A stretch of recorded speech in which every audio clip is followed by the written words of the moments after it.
So we were telling you about the way that America seeps into the things happening in America seep into sports. It's almost impossible to keep them out. Marty Smith with us here. He'll be with us all show. But we got a local kid here from Miami who's an MLS player. He's played internationally. He's on the Philadelphia Union, and he did this with an open microphone after scoring a goal this week, and this sound is courtesy of FS1. Fabian left it. Bedoya shot off the post and in, and the Union take the early lead. In the third minute, the captain comes up with a very big goal. Congress, do something now. End gun violence. Let's go. So that sound is courtesy of FS1, and his manager backed him up as well. Look, I'm on Alejandro's team in the Philadelphia Union, and I'm on Alejandro's team in support of his comments on gun control.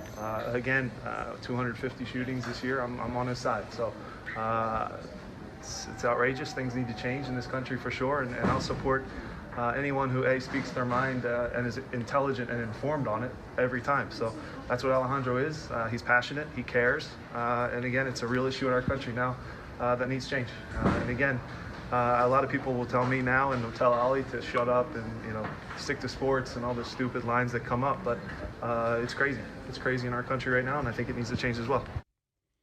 Now, Bedoya in Weston was very close to all the things that happened in Parkland, and the Parkland kids have been leaders nationwide on some of the arguments and the politics and the side-taking that happens around this stuff that shouldn't happen. But when you are grieving and you feel helpless and you've lost control, you want to sort of lash out anywhere. That's what he's doing. He's grabbing an open microphone and screaming, because many of you spent the weekend wanting to scream. You're like, what the hell is this? I am now unsafe here. I'm now unsafe in America.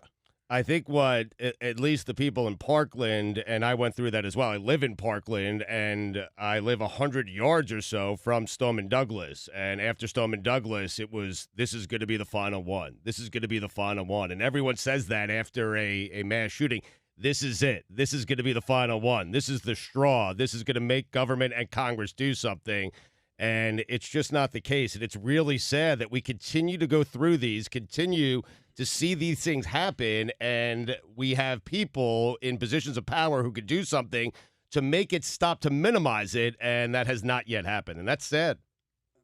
The thing that I was thinking about this morning as I watched the coverage is it saddens me so greatly that in so many ways Americans have become desensitized to this. In so many ways, Americans hear it, they consume it. It's another one. We have a bit of sorrow and we go about our day. The shock of it and the guttural sorrow of it is not where it should be. And I'll tell you guys, I had the opportunity right after Sandy Hook. I went to that town and I sat with a pair of parents who lost their little boy. Their little boy was murdered in that school. And I watched those parents try to rationalize that. And I watched those parents walk listlessly through their days, trying so desperately to make some semblance of sense of it. And there is no damn sense.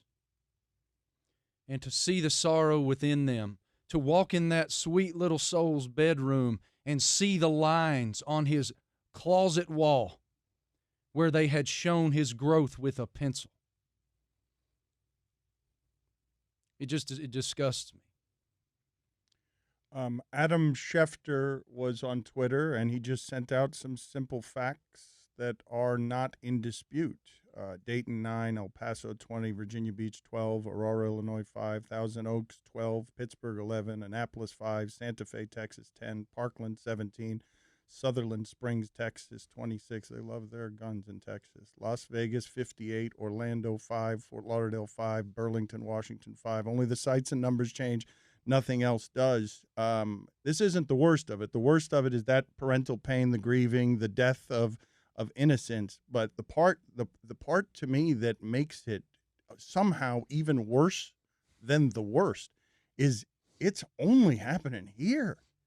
This ain't happening anywhere else. It is, and I understand people like, I actually understand the people who fight for their guns, because I don't know anything about guns. Nothing. I've never held a gun. I don't get into gun control arguments. I don't like these things happening, and then all of a sudden it becomes a political debate or people arguing about gun control. I am someone who simply does not understand gun usage. However, coming from exiles, coming from a family that saw its freedom taken away by communism, the way that it started was civil unrest, and then the government takes your guns, and then you don't have power. So I understand the idea of, I need to be armed in the event of the apocalypse, or if not having guns is making the government have more power over me. Like, I get that part of the argument, but there is no arguing when this is what you're seeing happen, and it's not happening anywhere else. Like,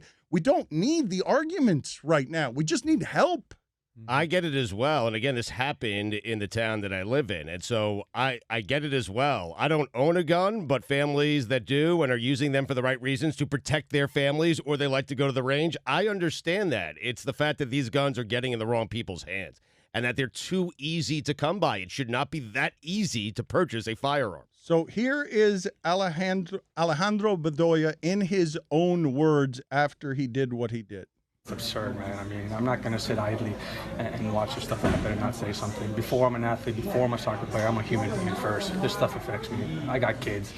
I mean, I can't be the only one here that, you know, all you guys, I'm sure, feel the same way in this day and age in our society. I'm dropping my kids off at school and I'm looking around, thinking about exit strategy, about, you know, when I'm at the mall, when I'm at a movie theater, when I'm at a concert, at a festival down the street, or, you know, at big gatherings, you know.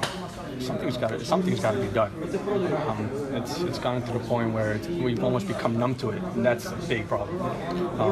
Sorry, go ahead. Yeah, no. I'm just expressing my thoughts. So when you asked me when did I decide I was going to do this or something, you know, I have a group chat with my best friends from South Florida, and you know, we got out of our best friends pretty split. You know, a little bit down. I would say most of us are pretty down the middle, but some more left wing, some more right wing, whatever it is. But I feel between that group chat, it's like a bipartisan effort that we realized that something's got to be done. And one of my friends texted back. He goes, "Well, Alejandro, use your freaking platform then. You know, you can maybe do something and have more strength than some of us have." And I said, "Okay, you know what? You're right. All right, I'm going to use my platform." So, you know, I tweeted something this morning, and then I said at the game, you know, I didn't plan this, but it just came across. He screamed that during play, grabbed a microphone on the field, would not allow it to be something that was not on the field. That sound is courtesy of MLS and the Philadelphia Union. Awkward transition. Time for some ads. So awkward. We will try to be a reprieve for you the rest of the way. We understand that sports sometimes exists to be an escape from this stuff, and you don't want to think about it. I feel like we all need to think about it right now, but I understand if you have play. I was at the gym this weekend. It was 3 televisions, shooting, and then 2 television sports off to the side, and that's like all that was on the television. I want to say, though, our listeners, I am one of them. I listen to you guys every single day, and so fortunate to have the kind of perspective and the kind of voice that you have, and the ability to be so direct and so thoughtful about these very important topics in our country, but while also bringing that levity that you guys have this amazing ability to do. It's this wonderful meld, and I know the listeners feel that way. I'll speak for them. Thank you, Marty. His new book, Never Settle, Sports, Family, and the American Soul, will be available tomorrow. I paid him to say that in exchange for me advertising his book. We have a really good partnership. Yeah.